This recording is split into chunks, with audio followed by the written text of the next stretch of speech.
ঢাকা, চট্টগ্রাম, নারায়ণগঞ্জ গুরুত্বপূর্ণ স্থাপনায় আগুন কেন? 12,000 টন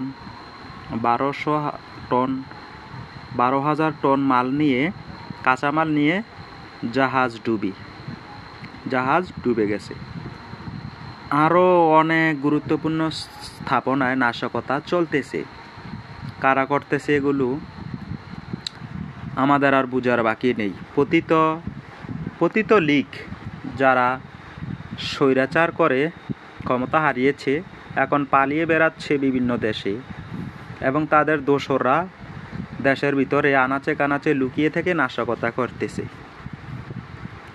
তাদেরকে গ্রেফতার করে কঠিন থেকে কঠিন শাস্তি দেওয়া হোক, যেমনটা বিভিন্ন দেশে দেওয়া হয়, ঝুলিয়ে দেওয়া হয়। আশা করি বুঝতে পারছেন। আর আমার কথা হইল, বাংলাদেশের গোয়েন্দা সংস্থা কি করে?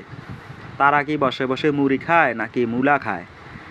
তাদেরকে বরখাস্ত করা হোক, তাদেরকে চাকরি থেকে বাদ দেওয়া হোক, এবং তারা যদি অন্যায়ের সাথে জড়িত থাকে তাদেরকে সেই অপরাধের শাস্তি দেওয়া হোক।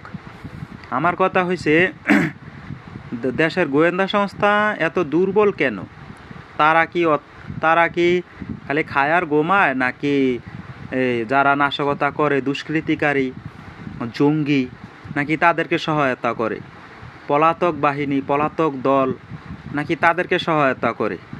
আমার কথা হচ্ছে, এখানে দেশের এত গুরুত্বপূর্ণ স্থাপনা, হেভি ইন্ডাস্ট্রিয়াল এরিয়া, ভারী শিল্প এলাকা, ঢাকা এয়ারপোর্ট, আন্তর্জাতিক এয়ারপোর্ট, শাহজালাল বিমানবন্দর, সেখানে আগুন, এত ভয়াবহ আগুন। এবং সিসিটিভি ক্যামেরায় বিভিন্ন গণমাধ্যমে দেখলাম যে তাদের কথা ফাঁস হইতেছে, তাদের ছবি ফুটেজ ফাঁস হইতেছে। এত প্রমাণ থাকা সত্ত্বেও কেন গ্রেফতার করা হচ্ছে না? এবং কারা আগুন নিভাইতে বাধা দিচ্ছে? কারা ফায়ার সার্ভিস কর্মীদেরকে মারধর করছে? তাদেরকে গ্রেফতার করা হোক। এবং কারা এই আগুন লাগানোর যে জিনিসপত্র দরকার, এই সমস্ত জিনিসগুলো সাপ্লাই করলো, কোথার থেকে কারা সাপ্লাই করলো, কারা বিমানবন্দরের ভিতরে ঢুকাইলো, কারা আগুন লাগাইলো, এগুলো নিশ্চয়ই পুলিশ বাহিনী এবং সেনাবাহিনীর খারাপ কর্মকর্তা যেগুলো আছে, তারা এই সমস্ত কাজের সাথে জড়িত। না হয় এত বড় দুঃসাহসিক চ্যালেঞ্জ, আত্মঘাতী চ্যালেঞ্জ কেহ নিতে পারবে না, এই সাহস কারও নাই।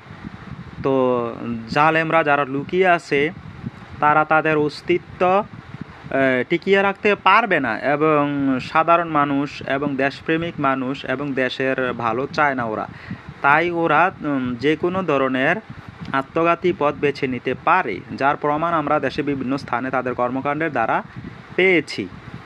তো ঠিক তেমনিভাবে পতিত লীগ, স্বৈরাচার লীগ, তারা এই সমস্ত কাজকর্ম করাইতেছে। তাদের সেই ডিজিএফআই, তাদের সেই পুলিশ, তাদের কিছু সেনা সামরিক কর্মকর্তা, কিছু এদের কারণে দেশে আজকে এইগুলো ঘটতেছে।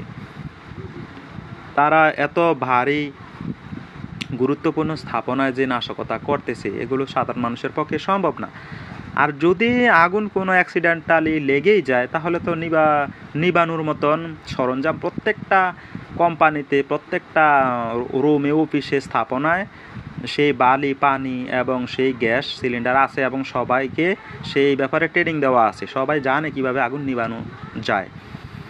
এবং ফায়ার সার্ভিসের ইউনিট সহ এখানে আগুন নিবাইতে গেলে তাদেরকে ঢুকতে দেওয়া হয় না, তাদেরকে 20-25 জনে মিলে মারধর করে।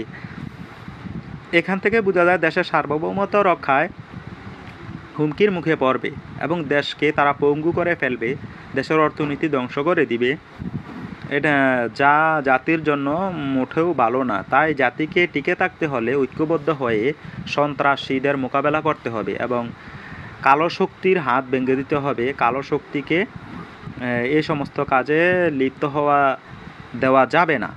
তাই দেশের জনগণ সচেতন হোক, ইনভেস্টিগেশন করুন, যে কোনো ঘটনা তদন্ত করে এবং আইনের আওতায় এনে অপরাধীদের বিচারের ব্যবস্থা করুন। অন্যথায় দেশ হুমকির মুখে আরও বেশি পড়বে। আমরা চাই অন্তর্বর্তীকালীন সরকার এবং দেশপ্রেমিক সেনাবাহিনী, দেশপ্রেমিক পুলিশ বাহিনী এবং দেশপ্রেমিক গোয়েন্দা বাহিনী তারা সজাগ থাকুক, তারা যেন মাল খেয়ে ঘুমিয়ে না থাকে। আল্লাহ হাফেজ।